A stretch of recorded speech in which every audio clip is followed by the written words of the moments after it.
성경 봉독 말씀드리겠습니다. 창세기 14장 13절에서 16절 말씀입니다.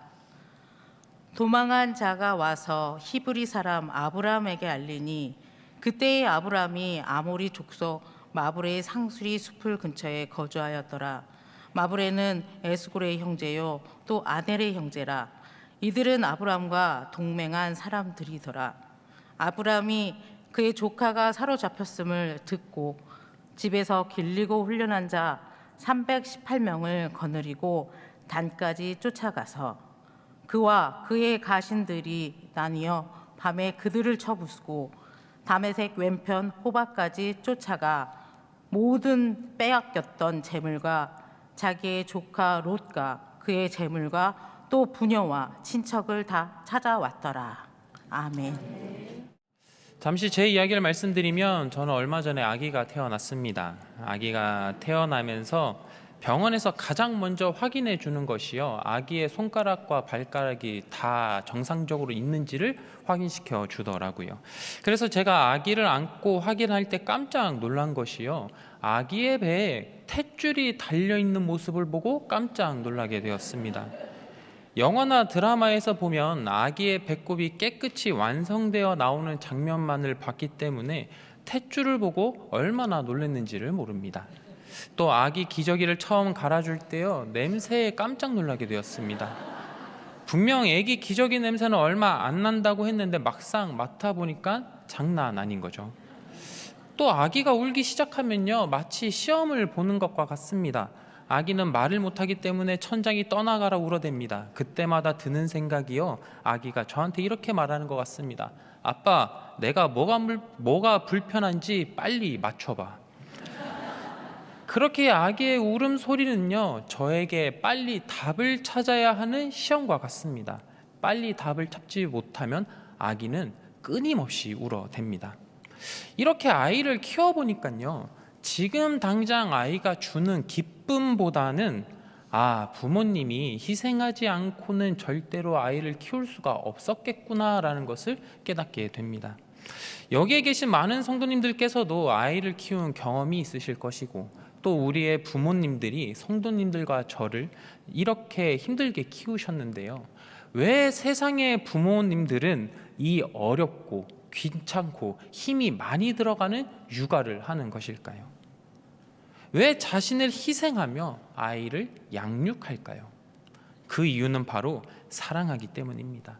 아이를 사랑하기 때문에 내가 몸이 지치고 힘들어도 귀찮아도 돈이 많이 들어가도 아이를 키우는 것 아니겠습니까? 이렇게 사랑을 하게 되면 자신을 희생해도 자신의 것을 내어주어도 아깝지가 않습니다. 이것이 사랑의 위대한 힘입니다. 그렇게 역사적으로 숭고하다고 평가하는 수많은 위인들의 이야기를 살펴보면 그들의 행동의 동기 또한 사랑이 자리 잡고 있었습니다. 이렇게 사랑은요, 이 세상에서 가장 강력한 힘을 가지고 있는 것입니다. 우리들이 흔히 쓰는 표현 중에 사랑은 명사가 아닌 동사입니다 라는 말이 있습니다. 사랑이 명사가 아니고 동사다라는 이 말은요, 사랑이 단순히 추상적인 단어가 아니라 행동으로 실천되어야 한다라는 뜻입니다. 오늘 말씀을 나누기 전에 한 가지 질문을 드리고자 합니다. 우리 사랑하는 성도님들, 우리 성도님들에게 사랑은 명사입니까? 아니면 동사입니까? 오늘 함께 나누고자 하는 14장의 말씀은 아브라함이 행했던 그 사랑의 모습들이 기록되어져 있습니다. 그가 보여준 사랑은 자신의 모든 것을 내어주는 바보 같은 사랑이었습니다. 이 시간 주어지는 말씀을 통해 우리 성도님들 또한 바보 같은 사랑의 모습으로 늘 하나님께 영광 올려드리시는 모든 성도님들이 되시길 예수님의 이름으로 축원합니다. 아브라함이요, 롯과 이리저리 많은 일을 겪고 가나안 땅에 드디어 정착하게 되었습니다. 이들은 많은 가축과 재산들이 늘어나게 되었는데요, 이렇게 재산들이 늘어나기 시작하니까 한쪽에서 싸우는 소리가 들려옵니다. 가축 먹일 풀이 없으니 너희들이 다른 곳으로 가. 여기는 내가 먼저 온 곳이야. 가축에게 먹일 풀과 물이 부족해지자 매일매일 공동체 사람들이 싸우기 시작한 것입니다. 그러자 아브라함이 롯에게 말합니다. 롯아, 우리는 친족인데 더 이상 싸우지 말자. 너가 좌로 가면 나는 우로 갈 것이고 네가 우로 가면 나는 좌로 갈 것이다. 이 말을 듣는 롯의 반응이요 참으로 괘씸합니다. 우리나라 말 중에 3세번이라는 말이 있습니다. 그런데 롯은요 아브라함 말에 3번을 거절하지 않고 곧바로 네, 그러면 저는 제가 좋아 보이는 땅으로 가겠습니다 하고 이동을 하게 됩니다. 그리고 시간이 흘러 롯은 결국 소돔 땅에, 아브라함은 마므레 상수리 숲을 근처에서 거주하게 되었습니다. 마므레 지역은요 아브라함이 하나님께 제단을 쌓고 예배를 드렸던 장소입니다.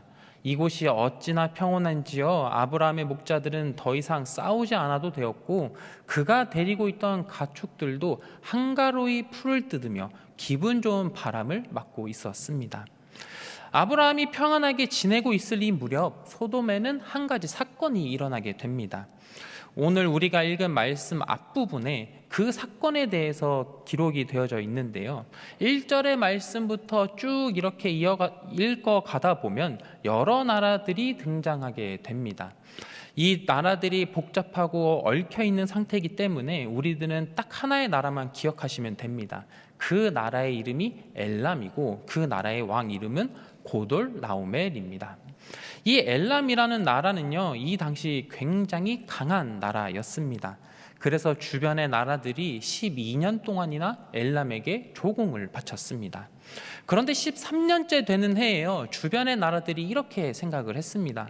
야, 이거 맨날 우리가 조공을 갖다 바치는데 이제 자존심이 상한다. 우리가 뭐가 부족하다고 아무 소리도 못하고 살아야 하냐. 이런 생각들이 모이자 5개의 나라가 엘람을 배반합니다. 이제 5개의 나라가 엘람을 공격해오니 엘람 왕도 자신과 함께 싸워줄 3개의 나라를 모으게 되었고 엘람이 포함된 4개의 연합국, 소돔과 고모라가 포함된 5개의 연합국이 큰 전쟁을 벌이게 되었습니다.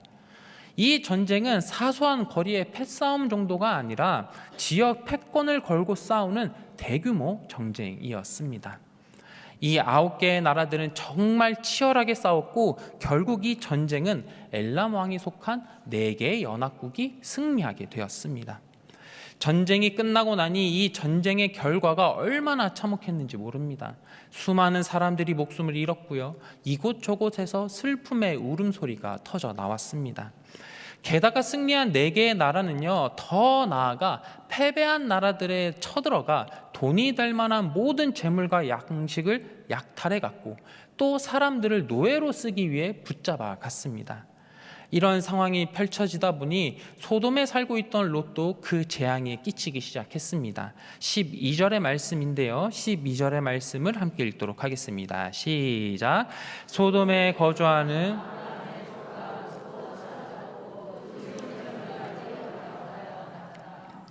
소돔에 거주하고 있던 아브라함 조카 롯도 또한 포로로 잡혀가게 되었습니다.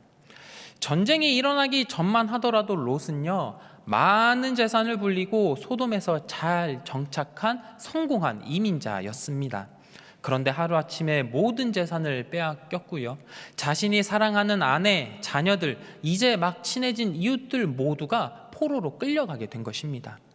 이제 롯은 스스로의 힘으로는 아무것도 할 수 없는 무력함의 구렁텅이에 빠져 있었습니다. 롯이 지금 할 수 있는 것은요 오직 하늘을 쳐다보며 내가 왜 여기에 왔을까 하며 후회하는 것밖에는 없었습니다. 다시 마므레 지역으로 시선을 옮기겠습니다. 평안하게 시간을 보내고 있던 아브라함에게요 상처 입은 한 사람이 비틀거리며 찾아옵니다. 그리고 그 사람은 거친 숨을 다듬으며 아브라함에게 이야기합니다. 아브라함이여, 소돔이 공격받았습니다. 당신의 조카인 롯과 가족들이 끌려가고 있습니다. 우리가 이 이야기를 들은 아브라함이 되었다고 상상해 보겠습니다. 지금 롯이 잡혀갑니다. 노예로 팔려갈 위기에 처해 있습니다. 이 이야기를 들었을 때 드는 생각이 무엇인가요? 내 조카 롯을 건드려 내가 가만두지 않겠다. 하나님이 나와 함께 하시니 다 물리칠 수 있다라는 그 마음이 생기십니까? 물론 우리 송영교회 성도님들이시라면 믿음이 뛰어나시기에 이렇게 생각하시겠지만 보통 사람들은요, 이런 상황에 놓이게 되면 여러 가지 벽을 만나 주저하게 됩니다. 물론 성경에는 아브라함의 생각이 기록되지는 않았지만 인간적인 관점에서 생각을 해보겠습니다. 아브라함이 이 이야기를 들었을 때 첫 번째로 만나게 되는 벽은 이성적인 판단입니다. 지금 아브라함이 만약 롯을 구하러 길을 떠난다면 그가 상대해야 하는 군사들은 4개 나라의 연합국입니다. 심지어 이미 그들은 전쟁에서 승리했기 때문에 전쟁에 대한 경험도 풍부했고요. 그들의 전투력은 최정예 중에 최정예입니다. 그런데 14절의 말씀을 보면 아브라함에게는요, 고작 사병 318명만이 있을 뿐입니다.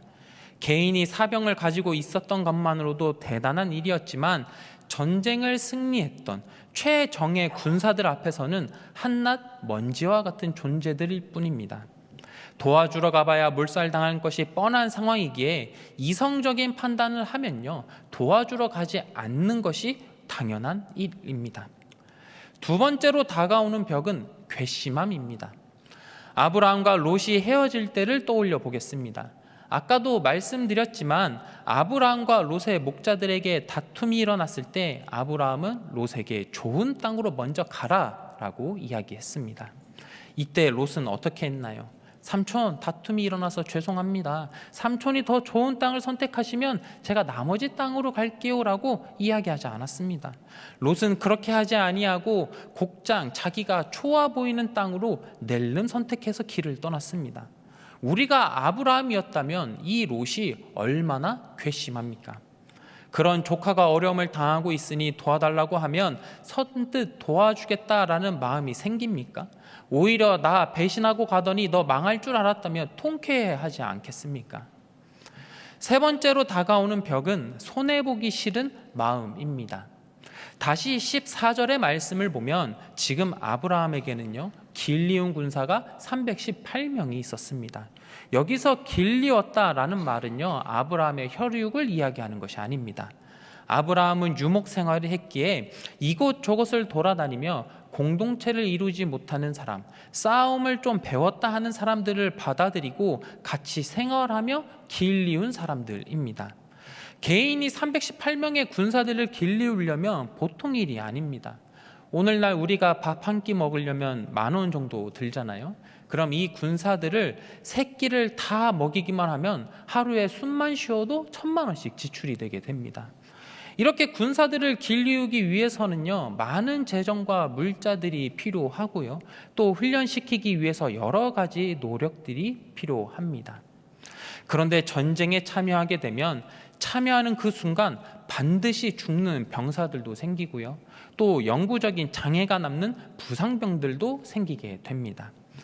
이렇게 되면 아브라함은요, 열심히 길리웠던 병사들을 잃게 되는 큰 손해를 입게 됩니다. 그러니 롯을 구하러 가겠다는 그 마음이 선뜻 생길까요? 아브라함에게는 이성적인 판단을 해보아도, 롯의 괘씸한 태도를 생각해 보아도, 손해 입지 않으려는 그 마음으로 생각해 보아도 도와주지 않는 것이 훨씬 이득인 상황이었습니다. 이제 우리는 성경에서 잠시 발을 떼고 현실을 돌아봅시다. 우리가 현실을 돌아볼 때 우리 주변에는 여전히 롯이 있습니다. 말을 듣지 않는 자녀들, 맨날 속만 긁어대는 배우자, 나의 뒤통수를 세게 때리고 갔으면서 아쉬울 때마다 도움을 구하는 사람들, 육신의 질병으로 고통 중에 있는 사람들, 또 뉴스에서 나오는 경제적으로 어려운 사람들, 자연재해로 인해 피해를 입은 사람들, 전쟁의 아픔을 겪고 있는 사람들, 우리의 눈을 조금만 돌려보면 롯과 같이 도움을 구하는 사람들, 사랑이 필요한 사람들이 정말 많습니다. 만약 우리 성도님들에게 롯과 같은 상황에 놓인 자들에게 연락이 온다면 어떻게 반응하십니까? 선뜻 그들을 도와주며 행동하는 사랑을 보여주십니까? 아니면 머릿속에 마치 AI가 계산하듯 이해관계를 따지면서 계산기를 두들기십니까? 요즘 노래 중에 멸종위기 사랑이라는 독특한 제목의 노래가 있습니다. 제가 노래와 춤 실력이 있다면 여기서 보여드릴 텐데 아쉽게도 둘 다 없어서 가사를 읽어드리는 것으로 대신하도록 하겠습니다. 노래의 가사는 이렇습니다. 한 사람당 하나의 사랑이 있었대. 내일이면 인류가 잃어버릴 멸종위기 사랑. 이 가사를 들으시면 어떠신가요? 아마 이 가사를 처음 들으시는 분들은 이게 뭐지라고 생각하시겠지만 이 가사는요, 멸종위기 동물들이 곧 사라지는 위기에 처한 것처럼 현대인들에게도 당장 사랑이 멸종해 간다는 것을 꼬집는 노래입니다. 참 뼈아픈 지적입니다. 실제로 우리 주변을 보면 행동하는 그 사랑, 바보 같은 사랑은 멸종되어 가고 있습니다. 불과 몇십 년 전만 하더라도 우리의 모습은 이렇지 않았습니다. 가족, 친척, 이웃들이 고통 중에 있을 때 모두가 발벗고 도와줬습니다. 사랑을 나눠줬습니다. 저도 어릴 때 기억을 떠올려 보면 집에 밥이 떨어졌다 하면 앞집에 가서 밥 한 그릇을 얻어오기도 했었고요. 또 시간이 지나면 앞집에 반찬을 나눠주고는 했습니다. 정이 있었고 나누는 것이 자연스러운 것이었습니다. 그러나 요즘은 어떠한가요? 우리 집 주변에 누가 사는지도 모릅니다. 더욱이 바로 옆집 벽 하나 사이에 두고도 누가 사는지도 모릅니다. 물리적인 거리는 겨우 10m도 안 되지만 마음의 거리는 지구 반대편보다도 더 멉니다. 요즘 시대의 분위기가 이렇다 보니 세상 사람들 또한 사랑이 필요한 곳에 가는 것을 주저합니다. 이뿐만 아닙니다. 하나님을 믿는 우리들조차 그렇습니다. 서로 사랑하라라는 이 예수님의 말씀을 잘 알고 있으면서도 막상 사랑을 표해야 될 때는, 행해야 할 때는 주저합니다. 도대체 왜 우리는 사랑 앞에서 주저하는 것일까요? 이것은 아브라함에게 생겼던 의문과 동일한 이유 때문입니다. 첫 번째 이유로는 우리는 이성적인 판단이라는 계산기를 두들깁니다. 내가 돕는다고 진짜 그 문제가 해결이 될까? 괜히 끼어들었다가 나만 피곤해지는 것이 아닌가? 우리는 너무나 똑똑하기에 돕지 말아야 할 합리적인 이유를 순식간에 찾아냅니다. 두 번째로는 괘씸함이라는 감정의 이유 때문입니다. 가장 쉬운 예로 결혼식을 떠올려 보십시오. 내 결혼식에 코빼기도 안 비치고 축의금도 없던 친구가 자기 결혼한다고 첨첩장을 보내오면 어떤 마음이 듭니까? 양심도 없네, 내가 거길 왜 가? 라는 괘씸함이 먼저 앞서게 됩니다. 미운 사람이 잘 되는 꼴도 보기 싫은데 도와주는 것은 더더욱 싫은 것이 솔직한 우리의 마음 아니겠습니까? 이런 마음으로 인해 사랑을 주저합니다. 마지막 세 번째로는 손해보기 싫은 마음입니다. 사랑에는요, 반드시 희생이 따릅니다. 내가 가진 것들을 써야 하고요, 내 시간이 들어가야 하고요, 내 자존심이 상해야 합니다. 그러나 사랑이 필요할 때 계산을 먼저 합니다. 내가 상처받지는 않을까? 요즘 물가가 얼마인데 나도 내 코가 석자야, 누가 누굴 도와라는 이런 마음으로 사랑하기를 주저합니다. 결국 우리는 이러한 계산 끝에 결론을 내립니다. 나는 냉철하게 판단을 했어. 이건 합리적인 선택이야. 그렇게 우리는 스스로를 정당화하며 사랑이 필요한 그곳에 무관심이라고 하는 차가운 결론을 내리게 됩니다. 사랑하는 성도님들, 이것이 우리가 살아가고 있는 세상의 문제입니다. 우리는 이 땅을 살아갈 때 안전한 사랑을 쫓고 있습니다. 나의 재정이 들어가지 않는 사랑, 상처받지 않는 사랑, 수고가 필요하지 않는 사랑, 내가 손해보지 않는 사랑, 이런 사랑을 쫓아갑니다.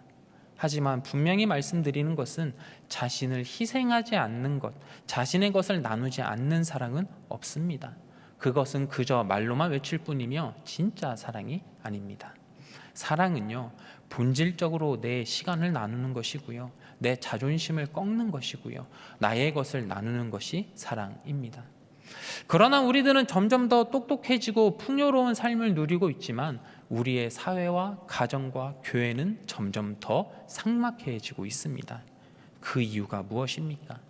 사랑이 필요한 곳에 당장 달려나가는 그 바보 같은 사랑이 없기 때문 아니겠습니까? 하나님께서는요, 행동으로 사랑하지 않는 차가운 모습, 자신의 것을 나누기 싫어하는 사람들은 하나님을 알지 못하는 사람이라고 말씀하셨습니다. 요한일서 4장 8절의 말씀입니다. 8절의 말씀 함께 읽겠습니다. 시작. 사랑하지 아니하는 자는 하나님을 알지 못하나니. 아멘. 다시 성경의 이야기로 들어가겠습니다. 평안하게 살아가고 있던 아브라함은요, 롯이 붙잡혀 있다는 소식을 듣게 되었습니다. 이 소식이 들려오자 아브라함에게 속한 모든 사람들이요, 아브라함을 쳐다봅니다. 아브라함의 결정에 따라 그들은 피비린내 나는 전쟁터에 참여하게 될지, 아니면 이곳에서 평안하게 계속 지내게 될지가 결정됩니다. 이때 아브라함은 어떤 선택을 했을까요? 아브라함은 소식을 듣자마자 이렇게 행동을 합니다. 14절의 말씀입니다. 14절의 말씀 제가 읽겠습니다. 아브라함이 그의 조카가 사로잡혔음을 듣고 집에서 길리고 훈련된 자 318명을 거느리고 단까지 쫓아가서. 아브라함은요, 롯의 소식을 들었을 때 이것저것 따지지 않았습니다. 그저 자신의 옆에 있는 칼을 차고 군사들과 함께 전쟁에 참여하게 되었습니다. 아브라함이 곧바로 적진을 향해 달려간 이유가 무엇일까요? 아브라함이 이렇게 행동할 수 있었던 것은 자신의 것을 아끼지 않는 그 바보 같은 사랑이 있었기 때문입니다. 물론 아브라함도요, 사람이기에 분명 두려운 마음이 있었을 것입니다. 전쟁에 참여하는 것은 오락하는 것처럼 다쳐도 금방 회복이 되고 죽었다 살아날 수 있는 것이 아닙니다. 내가 죽을 수도 있고 내 군사들이 장애를 입어 큰 고통을 당할 수도 있습니다. 그런데 아브라함은요, 그럼에도 불구하고 롯을 위해 뛰쳐나갔습니다. 이 바보 같은 사랑이 아브라함에게 있을 때 롯의 모든 허물을 덮게 된 것입니다. 이제 아브라함은 롯을 잡아가는 4개의 연합군을 마주하게 됩니다. 그리고 그 결과가 15절과 16절에 기록되어져 있는데요, 15절의 말씀 제가 읽고 16절의 말씀 함께 읽겠습니다. 그와 그의 가신들이 나뉘어 밤에 그들을 쳐부수고 다메섹 왼편 호박까지 쫓아가. 16절의 말씀 함께 읽겠습니다. 시작.